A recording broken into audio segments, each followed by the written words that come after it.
Assalamualaikum warahmatullahi wabarakatuh. Salam sejahtera untuk kita semua. Perkenalkan, saya Dr. Widi Kemala Budianti, SPDVE, subspesialis dermatoalergoimunologi. Pada kesempatan ini kita akan memaparkan mata kuliah yang berjudul urtikaria dan angioedema, berfokus pada diagnosis dan terapi. Mata kuliah ini merupakan bagian dari modul dermatoalergoimunologi. Berikut adalah deskripsi mata kuliah. Capaian pembelajaran sesuai kompetensi yang telah ditentukan dan mengikuti aturan kode etik kedokteran Indonesia. Ruang lingkup mata kuliah ini terdiri atas epidemiologi, etiopatogenesis, gambaran klinis dan variasinya, pendekatan diagnostik, komplikasi, tata laksana, serta prognosis berbagai kelainan. Mata kuliah ini dilaksanakan pada semester 3 atau 4 dengan bobot 10 SKS. Pada mata kuliah ini juga ada keterampilan sesuai dengan kekhususan, yaitu uji tusuk standar, uji tusuk obat, dan uji serum otolog. Metode pembelajaran yang digunakan adalah daring dan atau luring, dan bahasa yang digunakan adalah bahasa Indonesia.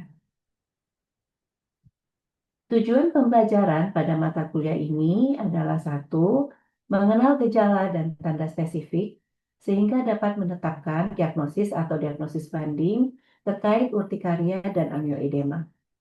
Tujuan kedua, merencanakan dan melakukan pemeriksaan penunjang dan pemeriksaan lanjutan pada urtikaria dan angioedema. Tujuan ketiga, melakukan penata laksanaan holistik, mencakup promotif, preventif, kuratif, dan rehabilitatif secara legaartis, termasuk penggunaan obat sitotoksik, antimetabolit, dan agen biologik pada kondisi urtikaria dan angioedema. Tujuan keempat, menetapkan prognosis pada urtikaria dan angioedema. Capaian pembelajaran untuk modul ini adalah peserta didik mampu menjelaskan ilmu dasar kedokteran, gejala klinis dan tanda spesifik, hingga mampu menegakkan diagnosis serta diagnosis banding, melakukan pemeriksaan penunjang dan lanjutan, serta merencanakan tata laksana secara holistik terkait urtikaria dan angioedema.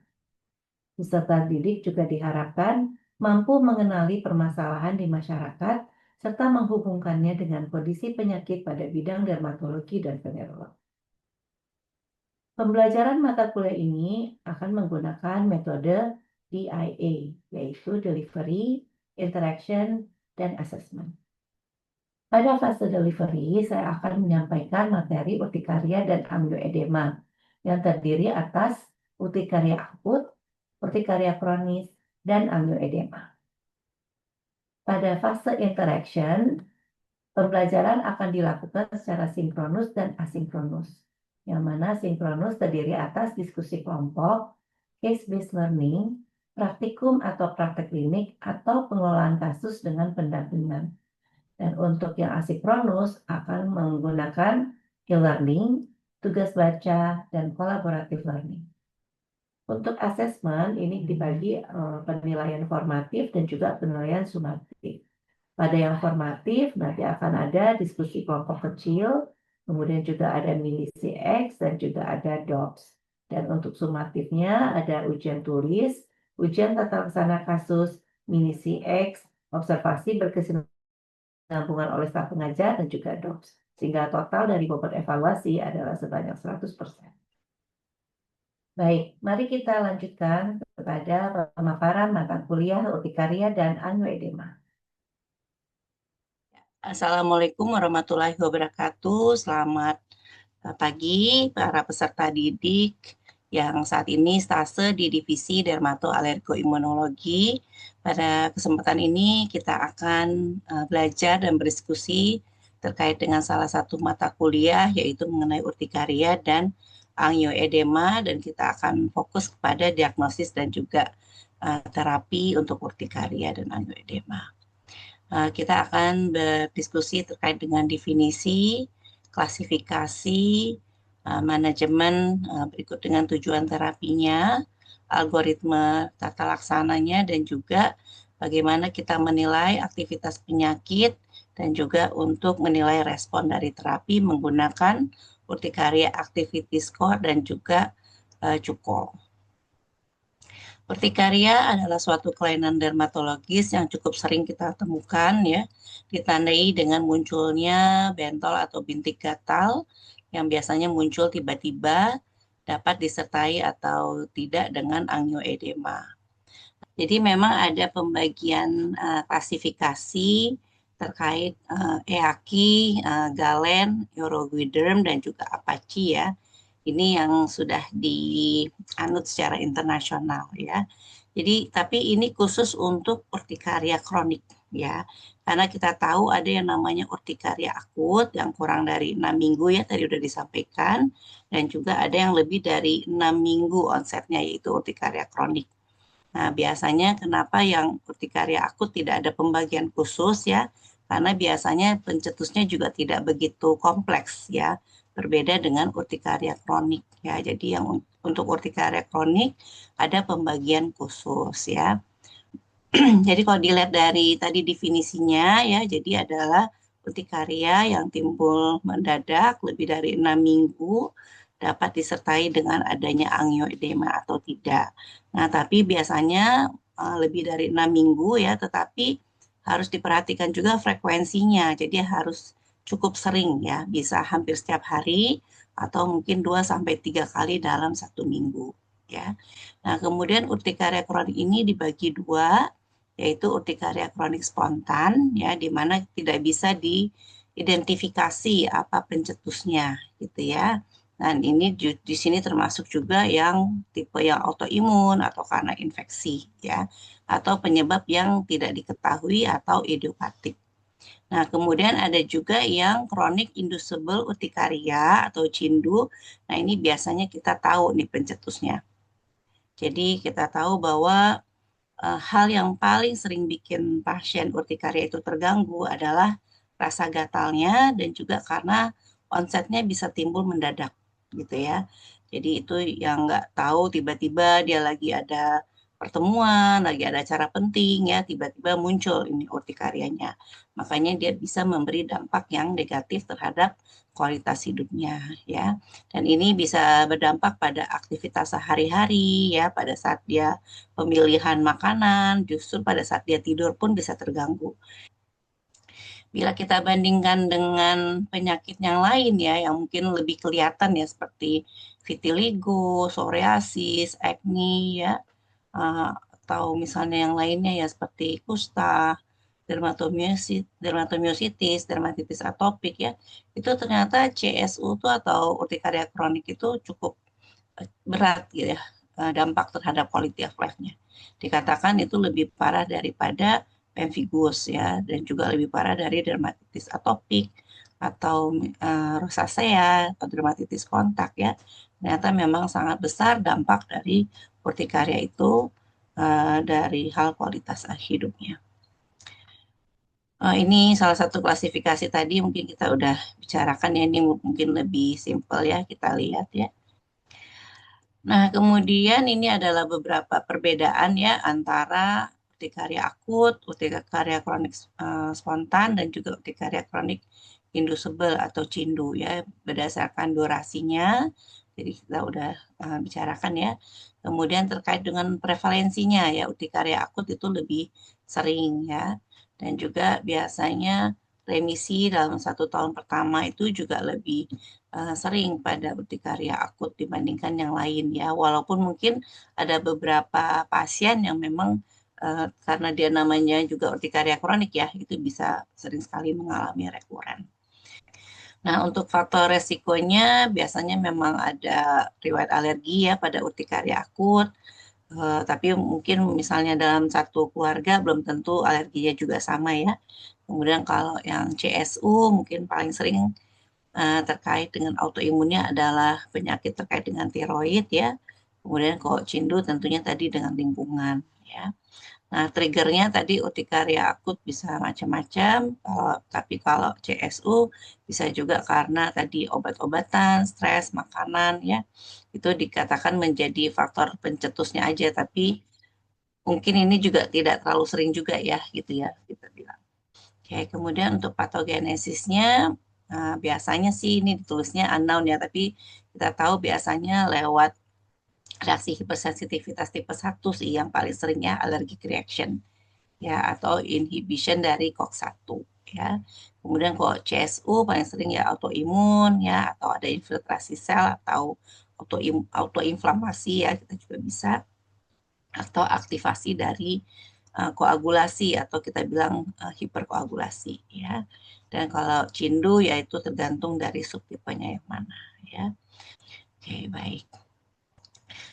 Nah, untuk penegakan diagnosisnya, rasanya kalau kita udah lihat urtikanya itu rasanya mudah gitu ya. Tapi kadang-kadang pasiennya datang tanpa gejala nih. Ya, jadi pas dia datang lagi bersih lesinya ya. Kadang-kadang kita harus bisa mengidentifikasi apakah benar ini urtika atau bukan. Bisa kita lewat foto gitu ya, tapi kadang-kadang nggak semua pasien juga memfotonya ya. Tapi bisa juga kita tunjukkan gambar di internet. Tapi kalau misalnya pasien nggak ragu juga ya, karena tadi bentuknya bisa macam-macam ya.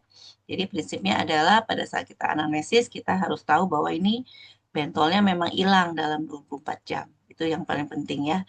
Kemudian juga kita harus tanya bagaimana bentuknya, ya, ukurannya, seberapa banyak, gimana distribusinya, sampai mana, kemudian bagian mana duluan yang muncul ya, karena itu akan memberi banyak informasi kepada kita nanti apakah ini memang urtikaria, subtipenya apa ya, itu akan sangat membantu dari anamnesis yang detail ya. Nah, untuk penegakan diagnosisnya, kalau untuk urtikaria akut biasanya kita tidak begitu banyak menggunakan pemeriksaan ya gitu ya. Biasanya kita nggak explore terlalu jauh, tetapi karena urtikaria kronik sebabnya bisa macam-macam ya. Jadi kita perlu gali biasa dengan pemeriksaan penunjang ya, karena biasanya 40% kasus dari urtikaria kronik adalah kondisi autoimun ya. Jadi kita perlu dibantu dengan berbagai pemeriksaan penunjang. Nah, pemeriksaan apa yang biasanya disarankan untuk urtikaria kronik?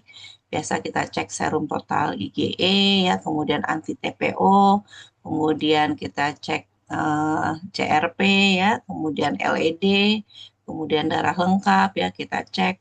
Kalau ada disarankan juga pemeriksaan basofil absolut atau eosinofil absolut, itu juga sering disarankan ya. Jadi pemeriksaan penunjangnya disesuaikan dengan itu. Nah, berikutnya adalah tujuan terapi ya. Nah, terapi ini tentunya kita nomor satu paling penting adalah berharap quality of life dari pasien itu membaik ya. Kemudian kita juga ingin mengurangi tingkat dan keparahan dari gejala. Kita berharap sih no lesion ya, jadi tidak ada biduran lagi. Nah, jadi dalam tata laksana urtikaria itu ada dua pendekatan ya. Yang pertama adalah identifikasi dan eliminasi penyebab yang mendasarinya ya atau pemicu ya. Yang kedua yaitu pengobatan yang bertujuan untuk mencapai pengurangan gejala secara lengkap ya, atau tadi ya no lesion. Nah, tentunya setiap pasien ini unik ya, jadi dia bisa berbeda-beda obatnya. Ya, bisa dengan antihistamin aja atau dengan beberapa obat imunosupresan, ya itu tergantung pada masing-masing pasien. Oke, nah ini juga ada pedoman internasional terkait dengan urtikaria ya, terutama yang USK atau yang CSU ya. Pertama, kalau kita memang diagnosis ini urtikaria, kita harus singkirkan dulu diagnosis banding, ada nggak kemungkinan yang lain. Nah, kemudian juga di era yang presisi ya, pemantauan penyakit itu juga sangat penting ya, di mana kita menilai aktivitas penyakit dengan UAS atau dengan angioedema activity score itu juga ada ya, atau evaluasi apakah kondisi urtikaria terkontrol atau enggak, ada urtikaria kontrol test atau angioedema kontrol test ya. Kemudian juga untuk penilaian quality of life-nya ada chronic urtikaria quality of life questionnaire atau yang angioedema ya. Nah, untuk manajemennya, tindakan umumnya tentu kita harus jelaskan kepada pasien ya mengenai penyakitnya dan bahwa ini sering sekali bukan alergi loh yang mendasari urtikaria. Ya, jadi kadang-kadang pasien tuh kalau udah biduran udah ini sendiri, inisiatif sendiri, nggak makan ini gitu ya, macam-macam. Padahal seringnya justru bukan alergi gitu ya. Jadi ini perlu disampaikan ke pasien gitu ya. Oke, nah untuk pengobatannya biasanya dimulai dengan low sedating antihistamin ya, yang kerjanya panjang. Nah, biasanya kita gunakan dosis standar lagi ya. Dan dari pedoman EAKI atau Galen dan Apache ini memang sudah tidak disarankan lagi menggunakan antihistamin generasi pertama ya. Karena banyak efek sampingnya pada penggunaan jangka panjang ya. Tetapi kalau urtikaria akut ya, kalau memang masih mau digunakan itu masih boleh ya karena tidak gunakan jangka panjang. Tetapi kalau untuk urtikaria kronik ya sudah tidak disarankan lagi pakai yang antihistamin satu generasi yang lama gitu ya. Jadi harus pakai generasi yang baru kalau untuk urtikaria kronik. Oke. Nah, ini adalah algoritmenya ya. Eh, Biasa kita mulai dengan dosis standar dulu untuk AH1 generasi kedua ya. Bila ternyata tidak respon, kita bisa naikkan dosisnya per 2 minggu ya sampai maksimum 4 kali. Ya, nah setelah 4 kali nggak respon, baru kita tambahkan bisa omalizumab atau siklosporin. Nah, karena ini pedoman dari Eropa ya yang diadop. Nah, di sana penggunaan omalizumabnya itu sudah di-cover oleh insurance. Dan karena isu keamanan, maka omalizumab ditaruh di atas, baru kemudian siklosporin. Nah, kalau kita mungkin di Indonesia, karena omalizumab masih relatif mahal ya, jadi kita yang tersedia di asuransi nasional kita adalah siklosporin ya. Jadi agak kebalik diagramnya kalau kita ya. Jadi kita masih pakai yang panduan 2013 ya, di mana siklosporin itu di atas, baru kemudian omalizumab.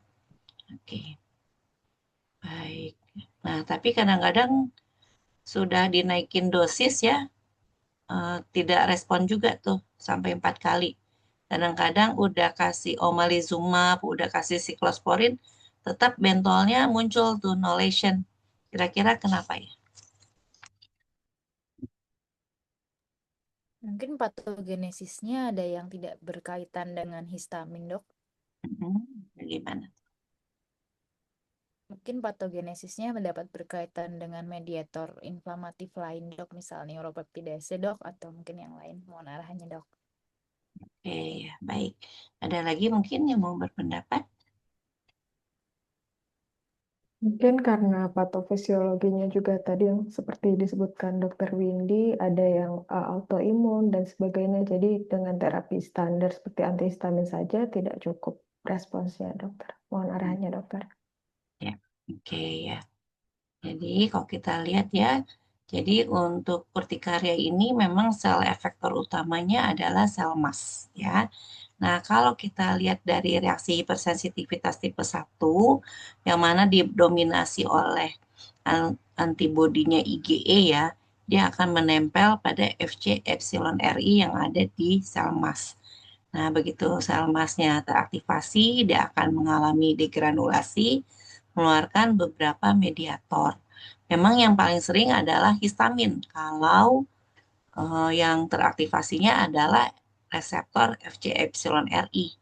Ya, tetapi kalau ternyata yang aktivasinya adalah reseptor yang lain, nah kita bisa lihat ya, reseptor di permukaan sel mast itu nggak cuma Fc epsilon Ri, tapi ada yang lainnya, ada neurokinin, ada interleukin 34 ya, ada apa lagi nih, macam-macam nih ya, ada FC gamma R, nah ada toll-like reseptor ya, itu banyak ya, di mana itu dia akan berikatan dengan banyak sekali antigen yang lain.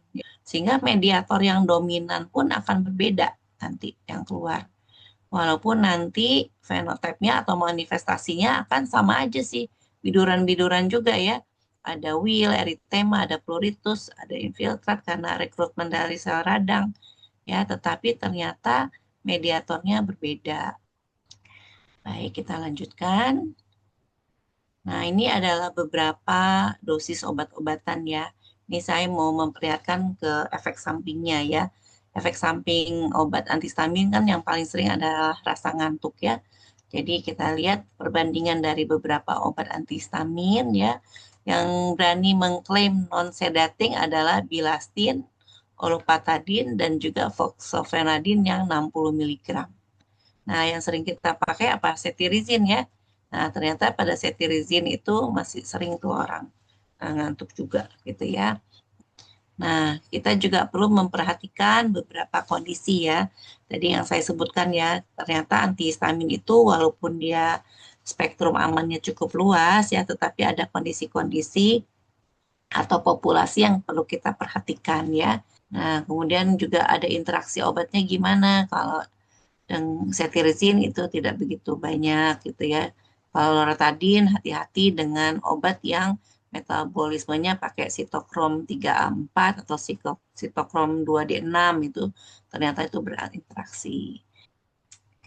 Oke, berikutnya mengenai penilaian aktivitas penyakit ya, saya rasa mungkin adik-adik udah cukup familiar ya dengan UAS karena kita gunakan di poliklinik ya, di mana yang dinilai adalah urtikanya, apakah ada atau tidak. Kalau misalnya ada ringan itu kurang dari 20 urtika dalam 24 jam. Kalau sedang itu 20 hingga 50, kalau intens itu lebih dari 50 urtika per 24 jam. Dan juga dinilai rasa gatalnya ya, apakah ringan, sedang, hingga intens atau berat. Ya, kemudian dijumlahkan, nanti didapatkan nilai urtikaria activity score-nya. Nah, bagaimana evaluasi pengobatan urtikaria yang lainnya? Apakah ada yang tahu? Udah baca? Izin dokter, Silakan. biasanya kita kalau di poli kebanyakan menggunakan UAS 7 dan juga cukol juga dok. Jadi Ya, kita nilai kalau UAS 7 seperti buku harian untuk pasien, kalau cukol itu kita nilai dari pertanyaan yang kita sudah ada kuesionernya untuk dihitung jumlahnya agar kita ketahui tiap episodenya apakah perbaikan atau tidak. ya, Mohon arahannya dokter, terima kasih dok. ya, baik ya. Ya, jadi betul ya, kita nilai UAS ya. Ya, jadi kita nilai tadi urtika sama gatalnya ya. Kita harus tanya sama pasien seberapa parah rasa gatalnya. Kadang-kadang ada pasien bilang gatalnya sangat mengganggu, membuat saya hampir gila gitu ya. Saking dia nggak tahan. Nah, itu biasanya kita bilangnya berat ya. Atau saya tidak tidur beberapa hari karena gatal. Nah, itu biasanya kita nilainya berat ya. Jadi ini akan sangat membantu ya jurnal harian yang kita berikan kepada pasien ya untuk menilai seberapa besar aktivitas penyakit dari pasiennya. Nah, kemudian kita jumlahkan ya menjadi 7 hari atau 1 minggu, jadi UAS 7. Nah, kita bisa lihat ya kalau nilainya UAS 7-nya 0, artinya dia nggak ada urtika, nggak ada gatal sama 7 hari. Kalau 1 sampai 6 masih ada tapi terkontrol. Kalau 7 sampai 15 UAS 7-nya artinya masih ringan ya. Kalau 16 sampai 27 dia moderate ya, sedang. Ya, lumayan mengganggu gitu ya. Tapi kalau udah UAS 7-nya 28 sampai 42 ini artinya cukup berat ya. Artinya dia lebih dari 50 tiduran dalam 24 jam ya. Tentunya ini akan sangat mengganggu. Ya. Nah, ini yang tadi disebutkan oleh Margaret ya, kita bilangnya CUKOL ya, Chronic Urticaria Quality of Life Questionnaire ya. Jadi ini sudah ada versi bahasa Indonesia, sudah divalidasi dan sudah dipublikasi ya. Jadi ada beberapa poin yang bisa kita nilai. Nanti ada hitungannya juga, ada rumusnya ya, sehingga kita bisa tahu apakah urtikaria ini mengganggu kualitas hidup pasien atau tidak. Ya, karena di paradigma lebih ke sehat ya, bukan ke penyakit ya. Jadi quality of life itu menjadi suatu hal yang sangat penting kita nilai. Oke, baik. Untuk materinya saya rasa cukup. Apakah masih ada pertanyaan dari adik-adik? Mungkin ada yang punya kasus di poliklinik. Silakan disampaikan kalau ada. Selamat malam dokter Windy. Ya, malam. Ya dok, saya izin bertanya dok tentang kasus urtika dok. Jadi kebetulan di Poli ada kasus urtika sebenarnya dia masih di bawah 6 minggu dok, jadi sekitar 3 minggu. Tapi kalau menurut pasien karena kebetulan ada bertanya lewat WA, dia hampir setiap hari muncul urtikanya dok. Kira-kira sebenarnya kalau masih di bawah 6 minggu, apakah kita bisa kasih obatnya sudah seperti yang kronik dok, jadi diminta pasiennya dirutinkan atau tetap kita tunggu sampai dia 6 minggu, jadi terhitung kronik. Seperti itu dok, kira-kira. Terima kasih dok. Si Chelsea untuk pertanyaannya. Jadi memang kalau untuk definisi ya kita strict ya, akut sama kronik untuk penegakan diagnosisnya. Jadi karena dia di bawah 6 minggu, tetap kita bilang urtikaria akut. Tetapi karena dia trennya udah hampir setiap hari ya, atau memang tiap hari, maka kita bisa saja memberikan obatnya tiap hari. Nah, tetap kita pakai acuan seperti urtikaria kronik ya, minum obatnya setiap hari, waktunya sama, timbul nggak timbul mungkin diminum aja dulu. Ya gitu. Nah, kita bisa teruskan sampai 2 atau 3 minggu lagi ya.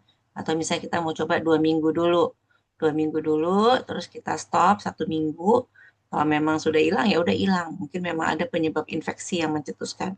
Tapi kalau ternyata keterusan, ya berarti dia akhirnya masuk ke kriteria yang urtikaria kronik gitu ya. Jadi boleh aja sih kita berikan terapi antihistamin generasi 2, bisa kita mulai aja gitu.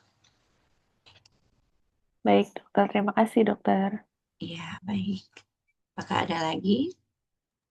Mungkin Dokter Windy ingin Ya, bertanya, dokter. ya silakan. Sebenarnya saya belum pernah bertemu pasiennya, dokter, karena baru masuk ke alergi. Tapi Ya, ingin bertanya, dok, kalau misalnya pasien ini sudah kita berikan antihistamin, lalu kita naikkan juga, misal sampai 3 kali lipat, dan UAS 7-nya sudah terkontrol sampai 0 seperti itu, kapan kita memberhentikan obatnya ya, dok? Apakah memang masih harus diminum terus setiap hari dengan dosis yang sama untuk mengontrol atau bagaimana, dokter? Terima ya, kasih oke. arahannya, dok. Baik.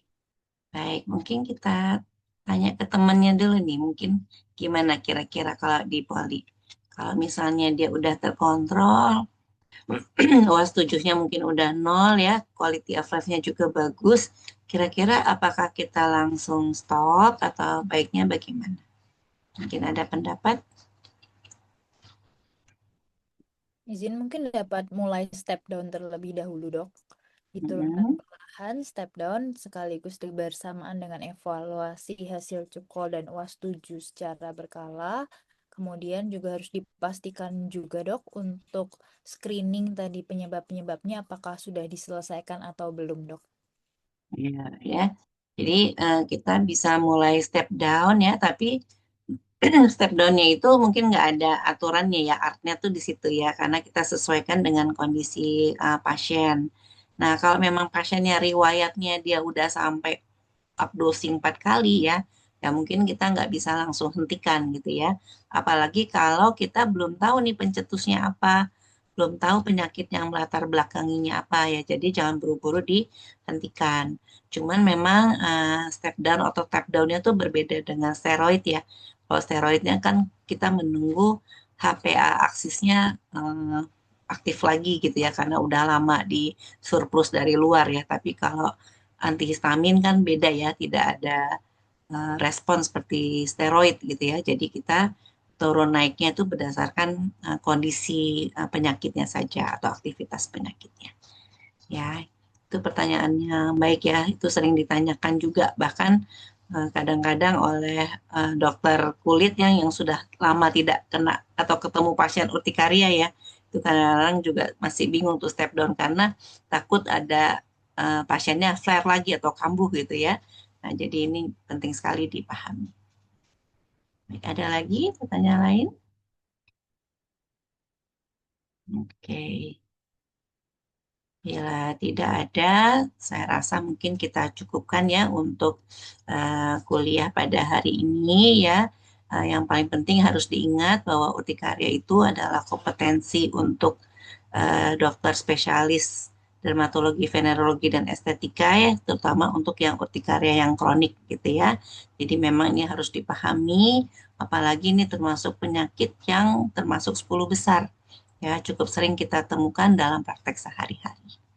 Baik, terima kasih banyak untuk waktunya, untuk diskusinya ya.